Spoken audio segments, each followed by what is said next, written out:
Yo, yo, yo, yo, yo, what is going on, AoEM Familia? It is your boy BN, aka Mr. Kingdom Builder, and today we are going to be going over two things. Number one, we're going to look at what the roadmap is for Age of Empires Mobile right now, as far as what stage are we in, and then when is official release planned / expected to come out.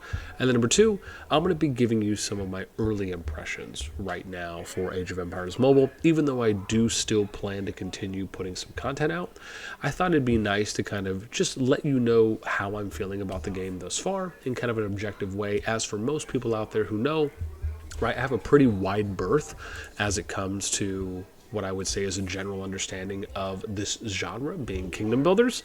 And just to kind of give you an example of that, right, I very much like researching, I like educating myself, I like informing myself. And so I actually have a series on my channel where I look at the top 92 kingdom builders that are on the top grossing, essentially the games that make the most money, from the leaderboard on the Play Store. This is for the US market under the strategy genre, and there's 92 games. I basically went through the whole top 200, and you can see here, out of the 92 that we found, I basically just pull stats on them. So like these are concurrent numbers as far as concurrent players based on those that are using a particular device, and I talk about that more in the video. Things, for example, like the number of downloads, ratings, etc. And I plan to basically do this kind of once a month to kind of see what the intervals are. And yeah, so anyways, this is just kind of a short way of me saying that I very much love the genre as a whole, even though the primary game that I'm playing right now is Call of Dragons.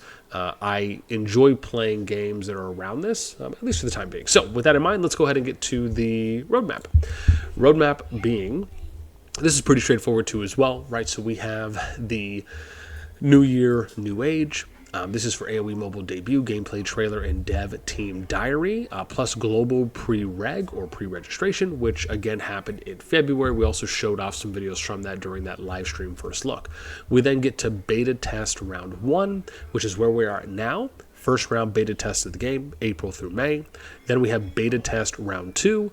This is the second round with more gameplay mechanisms, so we're assuming they're going to be adding or unlocking some certain mechanics that we'll be able to then play, whether it's monthly, if they're adding one a month, or however that interval may be, and governors from more regions. This is May through August. And then lastly, the official launch. This is going to be happening for the release of the game in Q4 of 2024. So that's October, November, or December that this could be happening. So at that moment, we're looking at 6 to 8 months, give or take, up until we end up seeing a global or full release for the game.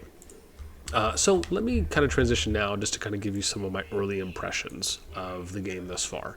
I will say that Age of Empires is a storied franchise like we've talked about, right? I played the traditional RTS on PC for Age of Empires 1, 2, 3, Age of Mythology, some of the DLCs as well that came out. I haven't played AoE 4 yet, but this is a game that I very much enjoyed, and I love the RTS genre. Man, I remember playing custom games. I talked about this during, I think, the first look trailer, playing custom games in Age of Empires right outside of campaign and multiplayer. I used to love playing like these no-rush game modes, right? They were aptly, you might see these lobbies named as like NR30, NR40, NR45, and one of the reasons I always loved this particular mode is because I always felt as though you were always able to kind of build and do everything that you could for what the game offered, compared to like playing traditional kind of RTS where you're basically building from the entry level, right, or the early economy, and then you don't always have that same opportunity to make it to the end. And even though again that's not what is traditionally played at the pro level or kind of the esports level, if you watch things like StarCraft or Command and Conquer or the Age of Empires esports scene, right, everyone kind of plays from the beginning or the earliest stage, at least it always appears to be. Again, it was always something that I just very much enjoyed. Now, when I'm looking at Age of Empires as a kingdom builder, right, because this is not necessarily a traditional RTS, it's very much more kingdom builder than it is that, even though there's blends of RTS mechanics. As a kingdom builder, right, I think the map itself is pretty traditional. This isn't anything kind of out of the ordinary, as like blowing people out of the water in that regard, right? This is very similar to what you would see on kind of a square map, like with Rise of Kingdoms. Even Infinity Kingdom has something similar like this too as well, except there's just different flagging compared to those two games. You look at something like State of Survival, Lords Mobile, there's obviously some differences there. But again, this kind of square map where you have 6 zone 1s, right? This is very kind of rock-esque. And I'm just saying that because it is one of the more popular titles, not to say that they were the ones who initiated or created this, because there were other games before Rock was released that were doing this prior to that. But you have 6 zone 1s, you've got 3 zone 2s, and then you have a zone 3, right? You have a King's Land, right? Kind of aptly named for Rock KVKs, right? That's where they named their final zone. You have an objective building. This could, again, be something that is a kind of king-queen tool option that they might end up giving you. But again, if I'm just looking at the map, nothing really kind of out of the ordinary. It's all pretty standard, and it doesn't necessarily need to be in that regard. I think when we look a little bit closer and we look at something like terrain, right, for just how the map looks overall, this is something that I do like to an extent, as far as the, like, well, let me get in a little bit more here, and we could show you. And bear in mind, I am playing on an emulator, right, so we're not on a mobile or a tablet device. So, again, it will not be as smooth because you're playing on that.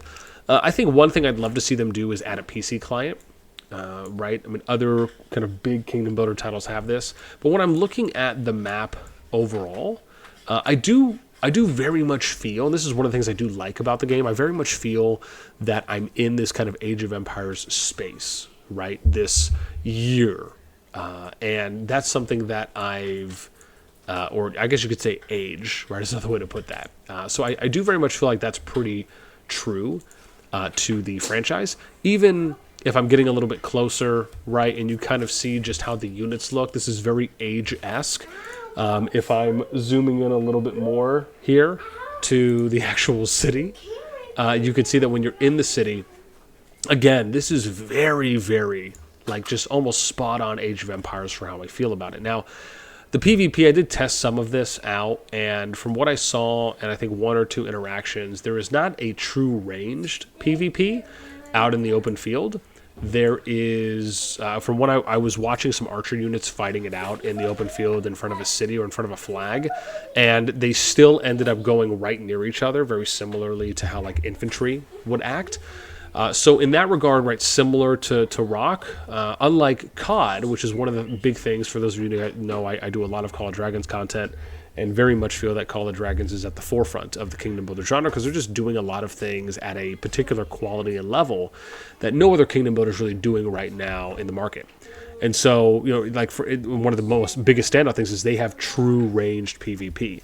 Now, it has been told to me that I think Era of Conquest has kind of a true ranged PvP as well, but I haven't really dabbled with that yet.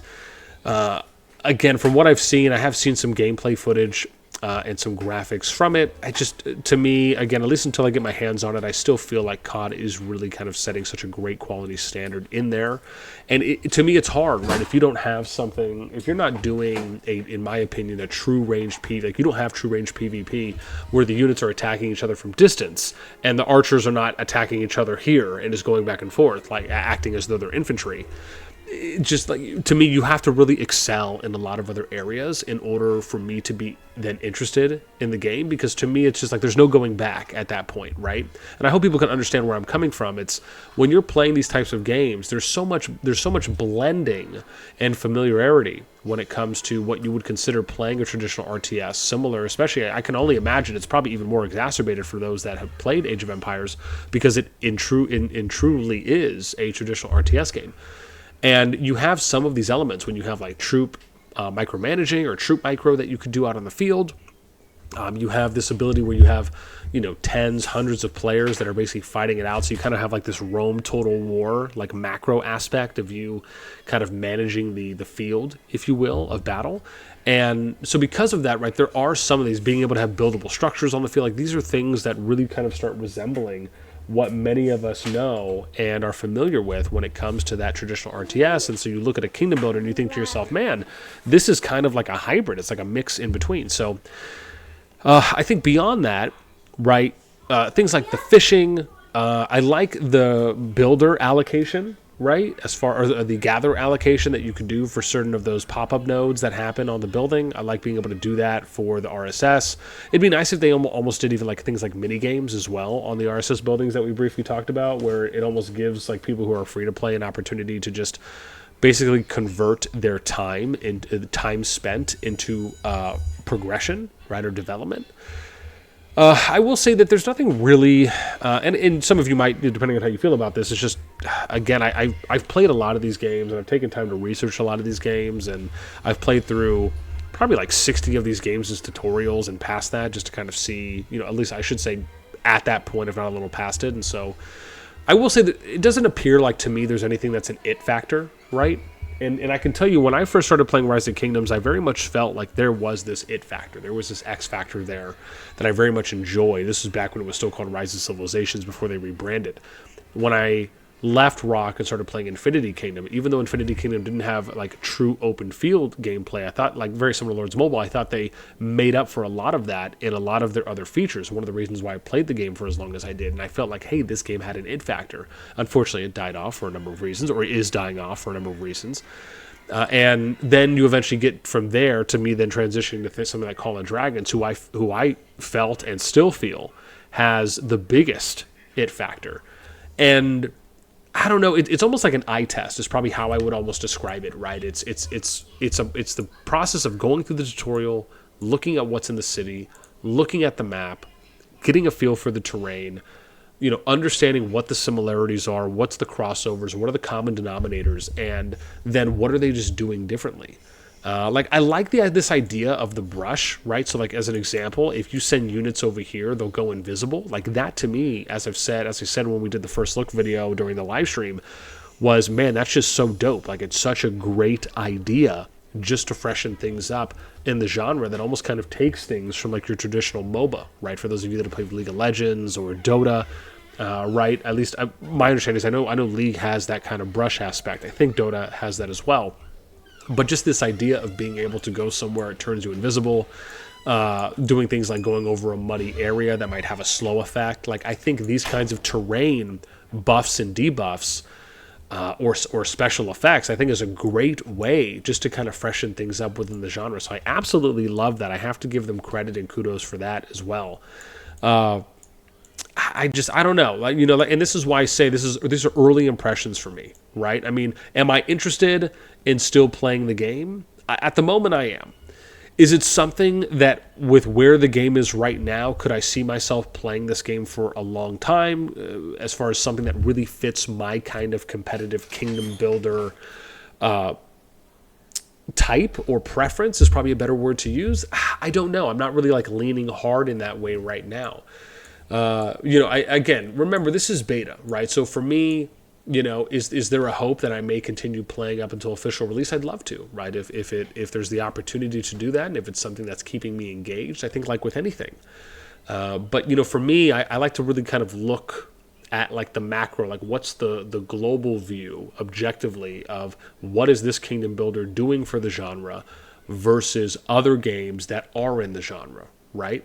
It's not to say that everything always needs to be brand new, but I do feel that at the end of the day, you need to be able to provide a fresh enough spin on games that are coming into the genre. And I do think that Age of Empires has a number of fresh approaches. Like I said, I just don't know if the game is really just calling out to me by having what I consider to be that type of it factor based on how much I've played thus far and where I currently am at. But as I said, I'll keep playing and, we'll see where it goes. I have a number of videos still lined up to put out. And again, these aren't sponsored at any means. I'm not a part of any creator program at the moment. I'm just simply a purveyor and a enjoyer of games within this kingdom builder genre, which is this subset of the strategy genre as a whole. I just love these types of games. And the fact that there's 92 of these games on the top 200 grossing board, at least as of earlier in the month of March, I think shows, right, how popular this subgenre is within the strategy genre, for the number of games that you're seeing in the top 200 grossing right on the U.S. board for strategy. And I think you're going to continue seeing these types of games being produced for a long time to come. And hopefully we'll get to a point where, we start seeing a lot more. I personally just think the future of games in the genre is where we're seeing more of that kind of traditional RTS style blend with like some MMO RTS type applications too as well. I just think that the genre, even though it's been out for 10, 11, 12 years, can still do a lot more than what it's doing now. But yeah, I mean, again, those are my early takes. Obviously, I'm not covering everything at the moment that the game has to offer. I think a few of the other things that I saw was like the fact that they have T7 units, or that the unit tiers go up to T7, that you can have up to 3 heroes in a Legion March. I mean, to me, those are turnoffs. I'll be honest. It's the fact is the higher tier you have, and this is at face value, right? You still have to see how long does it take to actually max an account out. How long will it take to max T7? Right? Is it a shorter time than it would be? Like, is the amount of time it takes you to hit T7 the same amount of time that it would take for you to hit T5 in something like Rise of Kingdoms or Call of Dragons, as an example, or other traditional kingdom builders? Then if that's the case, okay, maybe it's not that bad in that regard. They just have higher tier levels. Is it, the fact that you have 3 marches, right? Are you allowing more heroes to be acquired for free? Right? Because when we saw it, based on those that were available in the tavern, it was 20%. It was 1/5 of legendary heroes that were available in the tavern, while the others were not. Now, that doesn't mean that you still can't go about acquiring some of those other heroes in the 4/5 category through free means. Right? Doesn't mean that they're all pay gated, or you have to use gems, right? Or not gems, but your Imperial coins as an example. Right, we'll still have to see how that goes. But it's just at face value, that is a little bit of a turnoff, because really when you're adding in more heroes per march, it just really favors more of the spenders and the pay-to-win players. And it only puts the free-to-play at more of a disadvantageous position, because now you have to invest more resources, more time, and more materials into heroes in order to have 3 per march, which means you have to max out 3 compared to what we usually see within games in the genre on average, which is 2. Similarly, when you only have T5 troops, you only have to hit T5. Now you got to hit T6 and T7. Right? This is something that Infinity Kingdom did, which actually ended up, I feel, being a factoring into the snowball effect that ended up kind of being I don't know if you want to say it's downfall, but we'll just say a downward trajectory on a decline. Because at one point, they ended up raising the castle level twice and introduced higher tier troops.